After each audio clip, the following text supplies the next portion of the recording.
And staying with the race for the White House, Donald Trump pulled off a major win in the presidential race by flipping two key swing states, Georgia and Pennsylvania.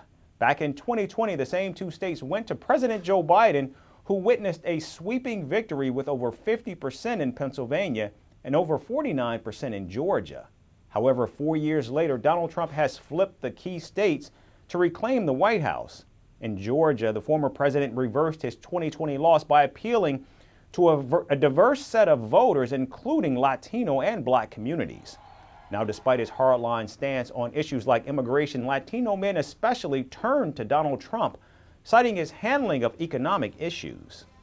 He was a president who was for real. He does his bullying thing. He makes his jokes. He has his way of speaking, but he does things well. The only one who can deal with the world like it is right now. So I voted for Donald J. Trump. I feel like Trump has, I feel like in today's day and age, you vote for the person rather than the party. I'm not condoning like either actions from either president because they've both done bad, and I acknowledge that. But I feel like whoever has the best interest, or whoever I feel like has the most patriot feeling of America, is someone who will like take us further and lead us to a better place. Now, interestingly, it was men who were not the only ones who voted for the former president. Despite his strong stance on abortion rights, Donald Trump also saw an increase in votes from women. And I actually heard the Joe Rogan podcast with Trump, and just Trump answers questions directly. Sometimes he doesn't, but he's definitely more honest than Kamala Harris.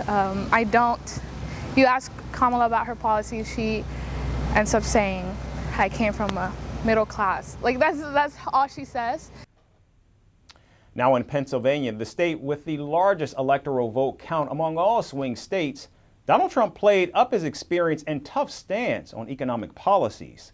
Per exit polls, this struck deep with the age group between 45 to 65 and beyond. And in the same state, white men were also in favor of the former president, with at least 55% siding with the former president. Donald Trump's win in the swing state underscores the erosion of the work done by President Biden, as Vice President Kamala Harris woefully underperformed President Biden's 2020 performance. The final swing state tallies are yet to be called. However, Donald Trump currently leads Kamala Harris in Arizona, Nevada, and Michigan, after having already swept the other swing states.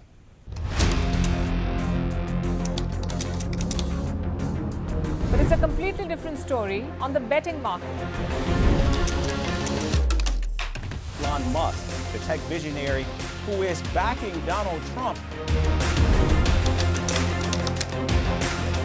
In New York, the Dow Jones and Nasdaq dropped over 3%. Joining Putin in flexing muscle is his dear friend Xi Jinping. The U.S. law calls for a presidential poll to be held on the Tuesday. I'm Kamala Harris, and I approve this message. I like that.